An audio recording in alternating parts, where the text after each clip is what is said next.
Grow your career with a Master of Agribusiness degree from Kansas State University.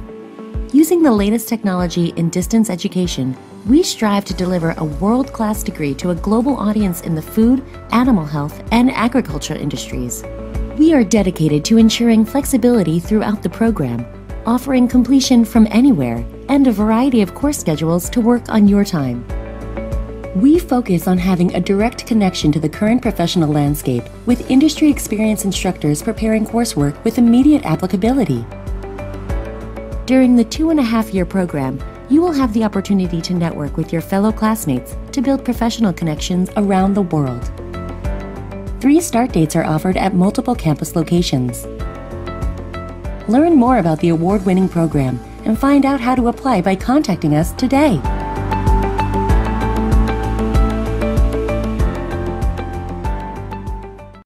Thanks for joining us here for our Agri-Pulse Washington Week in Review. I'm Spencer Chase here with Agri-Pulse Senior Editor Phil Brasher. And Phil, House of Representatives out of town this week, so all of the action came from the Senate side of Capitol Hill. And agriculturally speaking, there wasn't a ton of hot topics discussed this week, but we did see quite a bit of action on trade and really setting up action for next week, especially when it comes to Trade Promotion Authority, the legislation giving Congress an up or down vote on trade agreements. And looks like we're going to really start this, the iron's really going to come to the fire here next week. Right.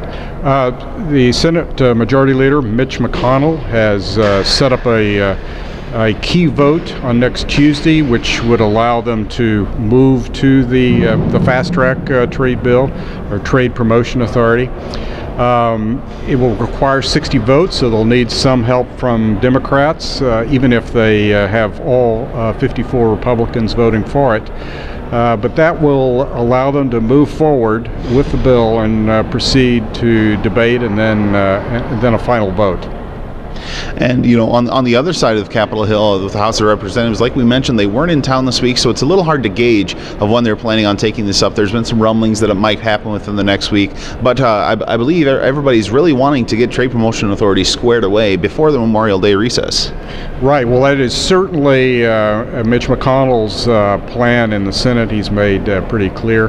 There is a little bit of urgency in terms of moving forward in enacting this fast-track trade bill in particular to provide the, as you said, the assurance that a new trade agreement will get an up or down vote without any chance that Congress could amend it.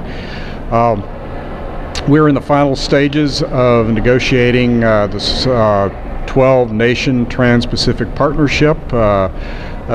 We still have need to get some critical concessions from Japan and also Canada on agricultural issues. And the administration is arguing that the only way we're going to get those, the final best offer from Japan and from Canada is if Congress passes a fast-track bill.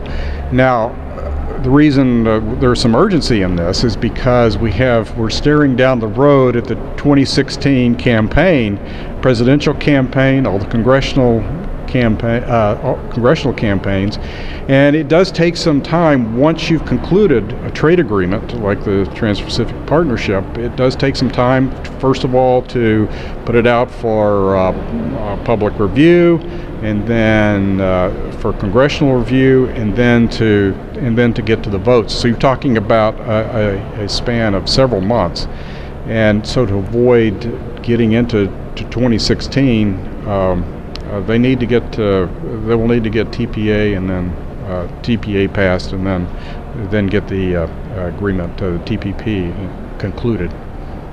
So certainly it's going to be an interesting path to follow as far as trade is concerned for the next couple of weeks and next couple of months, really. In another issue, the Environmental Protection Agency this week sent the renewable fuel standard over to the Office of Management and Budget for interagency review, and that's an issue that's been just on a laundry list of representatives' hot topics as far as that's concerned. It's a bill, or it's a piece of legislation that really just guarantees a lot of certainty for the biofuels industry, setting volume levels and volume requirements for ethanol and biodiesel and advanced biofuel production.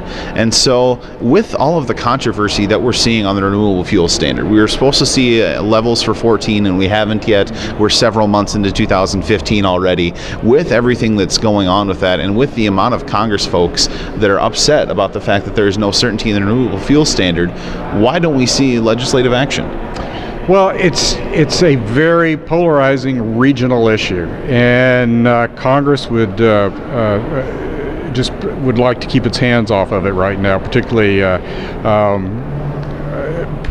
probably in the leadership, in the chairman of the committees. For example, the chairman of the Senate Environment and Public Works Committee, which has jurisdiction over the RFS, is not a fan of the RFS, but he has told us that he's not going to get involved. He's probably not going to get involved. It's because it's just too regional an issue. It's divides Republicans against Republicans, corn state Republicans against oil state Republicans, and so forth. And there's some divisions in the Democratic Party as well. So what you're going to see is Congress sit back and let EPA take the heat on this issue. And in a consent decree in a lawsuit brought forth by the American Petroleum Institute and some others, a consent decree says that EPA really needs to get this RFS for the next 3 years out by June 1, out for public comment, and finalized by the end of November. That's going to about do it for this week's Agri-Pulse Washington Week in Review. A little bit less news, but a little bit less going on the Hill with just one chamber in action.